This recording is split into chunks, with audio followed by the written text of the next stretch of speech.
de maladie qui peut l'amener à la mort. La Bible dit, Ézéchias fut malade à la mort. Le prophète Ésaïe vint auprès de lui et lui dit, ainsi parle l'Éternel, donne les ordres à ta maison, car tu vas mourir et tu ne vivras plus. Donne tes ordres à ta maison, car tu vas mourir et tu ne vivras plus. En lisant ce texte, j'ai déjà commencé par me poser la question. Est-ce que celui qui est mort peut-il encore vivre? On ne parle pas de la mort spirituelle et de la mort spirituelle ou de la vie après la mort.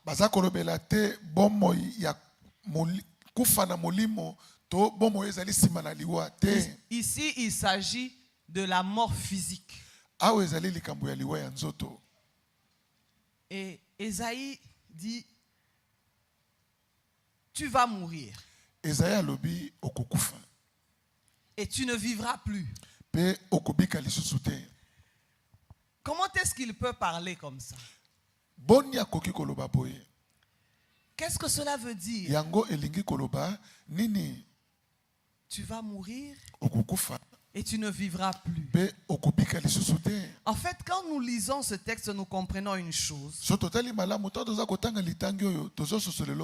C'est que Ézéchiel parle de la chose et la répète en d'autres termes.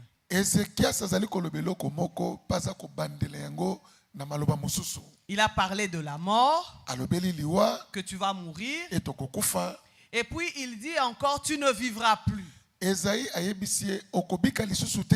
Donc c'est comme s'il disait la chose et la répétait pour la deuxième fois, mais en utilisant d'autres mots, comme pour dire que la chose est arrêtée de Dieu.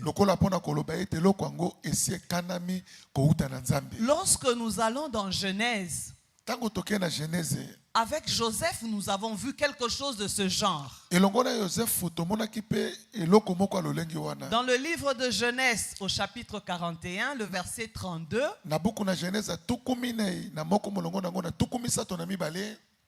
là, c'est Joseph qui répond à Pharaon. Genèse 41. Le verset 32 nous dit ceci. Si Pharaon a vu le songe se répéter une seconde fois, c'est que la chose est arrêtée de la part de Dieu. Et que Dieu se hâtera de l'exécuter. Donc, Ézéchias se retrouve un peu dans ce genre de problème. Le prophète Ésaïe qui vient lui donner le ainsi dit l'Éternel, il le répète deux fois. Comme pour dire que c'est quelque chose qui est arrêté. Ézéchias, tu n'as plus rien d'autre à faire. C'est que Dieu a dit. Il a dit deux fois. Pour dire que c'est comme ça. Donc tu n'as même plus le temps. Tu n'as même plus le temps. Parce que dans Genèse, il est dit, quand Dieu dit deux fois, non seulement la chose est arrêtée,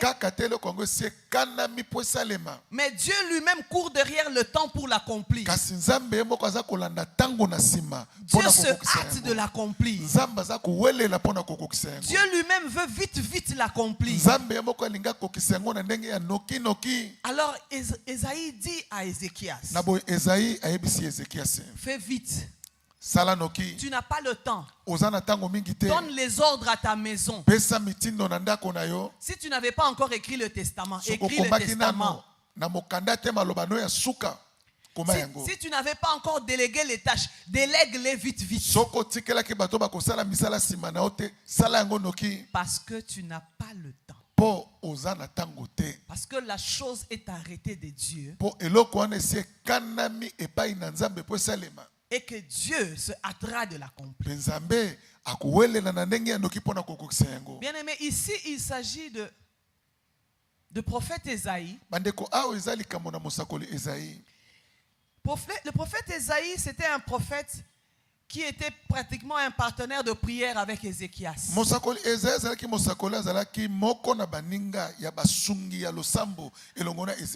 Donc Ézéchias connaissait la valeur de ainsi dit l'Éternel dans la bouche d'Ésaïe.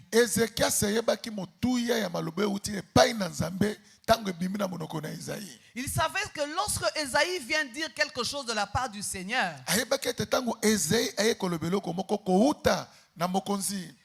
ces prophéties s'accomplissaient toujours. Ces prophéties s'accomplissaient toujours. Donc Ézéchias ne pouvait que prendre au sérieux la prophétie que Ésaïe venait de lui donner.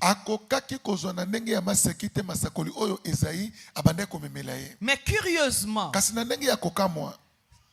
cette fois-là, quand Ésaïe donne la prophétie, Ésaïe se retourne et il part.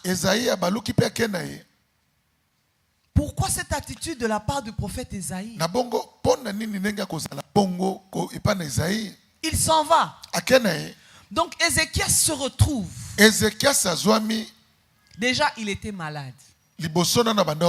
Ça veut dire qu'il était affaibli dans son corps. Et en voyant le prophète Ésaïe venir, il y avait comme une lueur d'espoir qui pouvait monter dans son cœur. Comme s'il y avait une lueur d'espoir. Il se dit, comme dans ma maladie, je vois le prophète Ésaïe. Il pourra peut-être prier pour moi et je guérirai. Malheureusement, lorsque le prophète Ésaïe se présente devant lui, il vient avec un ainsi dit l'Éternel qui est en défaveur de Ézéchias.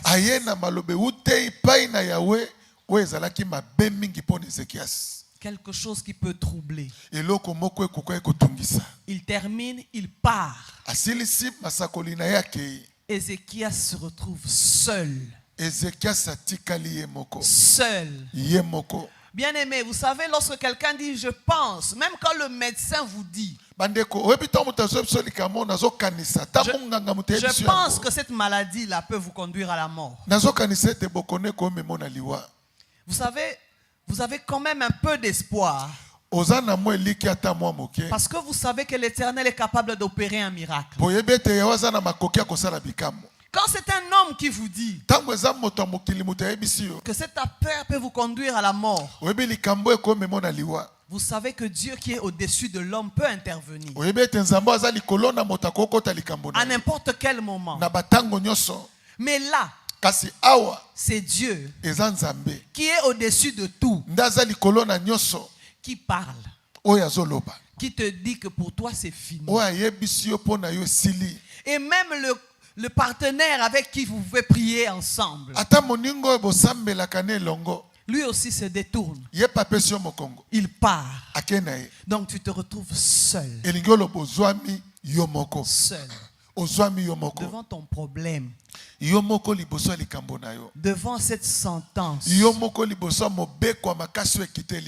Ézéchias se retrouve seul. Bien aimé, vous savez, il y a des moments où on se retrouve seul. Donc vous êtes seul. Comme on dit, seul de chez seul. Où personne ne peut faire quoi que ce soit. Même l'argent ne peut rien faire pour vous. vous. Vos richesses ne peuvent rien faire pour vous.